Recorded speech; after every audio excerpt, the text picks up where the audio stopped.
नमस्कार, सर्वांचं स्वागत आहे पालिका प्रशासनमध्ये. आपल्यासोबत आता शेतकरी कामगार पक्षाचे युवा नेते आणि पनवेल महानगरपालिकेचे माजी विरोधी पक्ष नेते प्रीतमजी म्हात्रे आहेत आणि ते उरण विधानसभा मतदारसंघातून शेतकरी कामगार पक्षाच्या मार्फत ते विधानसभा निवडणुकीसाठी उभे आहेत. सर्वांना माहिती आहे की शेतकरी कामगार पक्ष हा असा पक्ष आहे की ज्यांनी एकेकाळी विधानसभेमध्ये विरोधी पक्षनेतेपद निभावलेलं आहे, त्यांनी भूषवलेलं आहे.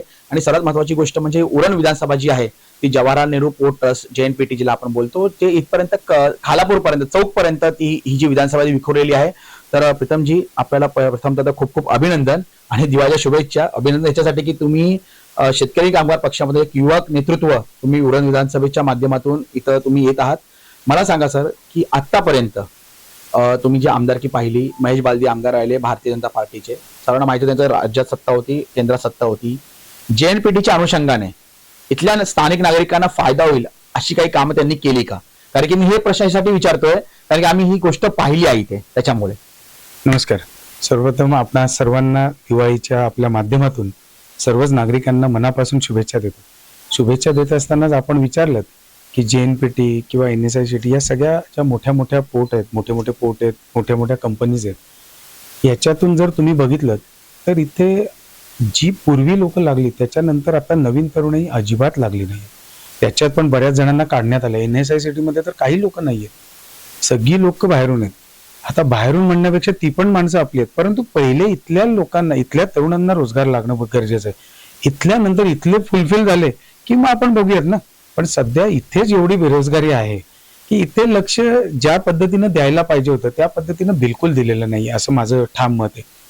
आणि इव्हन तुम्हाला सांगतो की ते सांगतात की इथे खूप मोठे मोठे विकास, मोठा निधी आणलाय.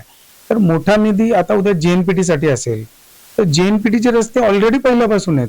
2 लेनचे 4 लेन झाले, 4चे 6. मग ते गव्हर्नमेंट तर करतं, परंतु जेव्हा वाहतूक जडणघडण वाढते, आपला बिझनेस वाढतो, त्यावेळी ते मोठे रस्ते होतात. त्याच्यासाठी तुम्ही हे आणलं हे चुकीचं आहे मला असं वाटतं. तुम्ही आपल्या गावातल्या रस्त्यांबद्दल किंवा गावामध्ये लाईट गेले की नाही, गावामधले रस्ते कॉन्क्रीट झालेत की नाही, किंवा वाड्यांमधले माझे आदिवासी बांधव की ज्या वाड्यांमधले त्यांना लाईट, पाणी, तिथे रस्ते गेलेत की नाही, त्यांच्या सुविधा बघायला पाहिजे. तुम्ही आदिवासींच्या विषयी बोलला. आता काही गोष्टी कानावर आल्या की आदिवासी बांधवांना तुमच्या विधानसभा मतदारसंघामध्ये कुठेतरी महेश बालदी यांच्याकडून कुठे शिवीगाळ करण्यात आला, काही बोलण्यात आलं. ह्याच्याविषयी तुमचं मत काय की अशा पद्धतीचं वागणं एका विधानसभा सदस्याला शोभतं का? नाही, तुम्हाला खरं सांगतो की आदिवासी बांधव हे देखील आपले मूल निवासी आहेत आणि ते इथे राहत आहेत. अशा प्रकारची वाच्यता मी व्हिडिओ बघितले. हे ते आमदार मोदक कसे करू शकतात हे मला माहिती नाहीये. कदाचित त्यांना विसर पडलाय की त्या लोकांनीच आपल्याला निवडून दिलंय आणि मग त्या लोकांविषयीच अशी प्रतिक्रिया देणं हे कुठेतरी चुकीचं आहे. उलट तुम्ही विचाराल तर आमच्या कंपनीत, म्हणजे माझ्या वडिलांच्या कंपनीत JM Mhatre infra private limited मध्ये 200हून अधिक आदिवासी बांधव आहेत. आम्ही, म्हणजे सांगायला मला आवडेल की आमच्या इथे एक आदिवासी आहे, तो 29 वर्ष झाला आमच्या कंपनीत आहे. त्याचा मुलगा सिव्हिल इंजिनियर बनून तो देखील आज आमच्या कंपनीमध्ये. म्हणजे तुम्ही जर एखाद्याला वागवायचं तर कसं, याचं झोतक उदाहरण आमच्या कंपनीत आहे. त्याच्यामुळे मला वाटतं की ज्यांना फक्त पैसे आणि त्याच्या जीवावरच सगळं दिसत असेल हे तर सोडून द्या. म्हणजे हे झालंच, काही दिवसापूर्वी झालं, 8-9 दिवस झाले. आता 3 दिवसापूर्वी तर आगरी कोळी बांधवांना देखील ते बोललेत की मी ह्या निवडणुकी, म्हणजे ही निवडणूक मी काय आगरी कोळी समाज परिषदेची लढवते का, मी विधानसभेची लढवते. म्हणजे तुम्ही काय आमच्या आगरी कोळी समाजाला फक्त काय एका विधानसभेपुरती धरताय का? म्हणजे हे कुठेतरी मला वाटतं त्या आगरी कोळी या परिषदेचे अध्यक्ष, अखिल आगरी कोळी परिषदेचे अध्यक्ष सन्माननीय सगळे ते मंडळी यांनी काहीतरी पत्रकार परिषद काल घेतली आणि त्यांनी पत्रक जाहीर केले. म्हणजे असे विधान हे कसे येऊ शकतात की ज्यांच्या जीवावर तुम्ही निवडून आलायत आणि त्यांनाच तुम्ही अशी वाच्यता, म्हणजे कुठेतरी हा उन्मत्तपणा इथे दिसून येतं असं मला म्हणायचं. असं तुम्ही विशेष शिक्षणाचा काढला.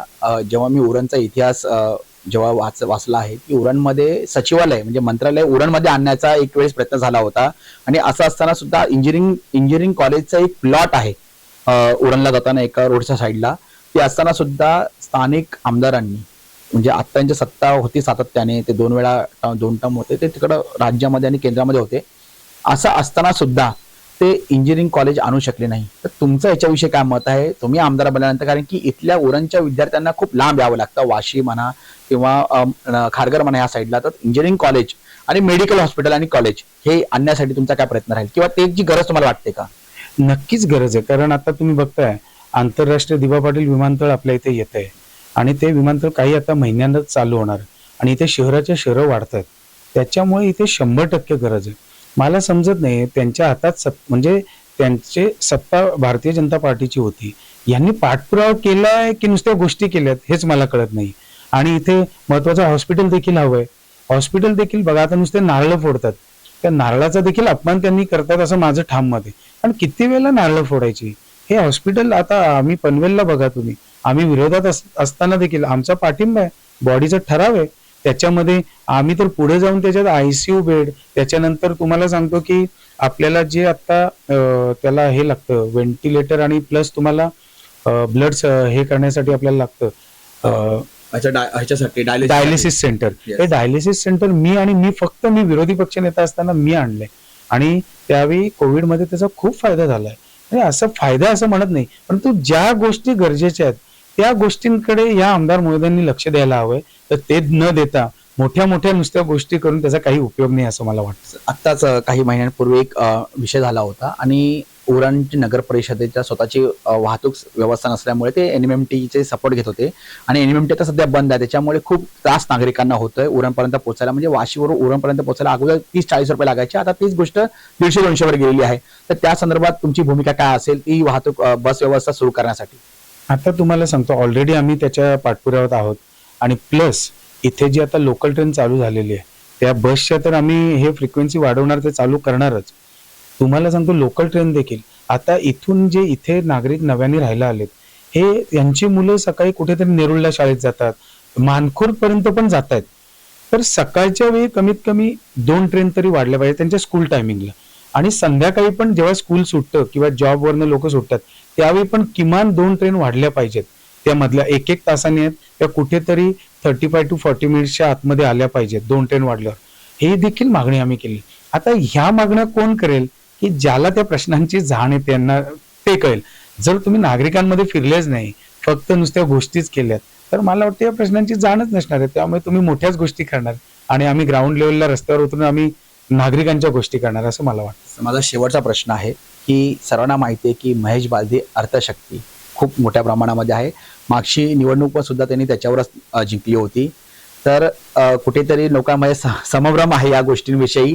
तुम्ही तो समभ्रम कसा बाजूला करताल आणि महत्वाची म्हणजे तुम्ही नागरिकांना काय अपील करता तुमच्या उरण विधानसभेमध्ये की शेतकरी कामगार पक्षाला निवडून देण्यासाठी, तुम्हाला विधानसभेत पाठवण्यासाठी?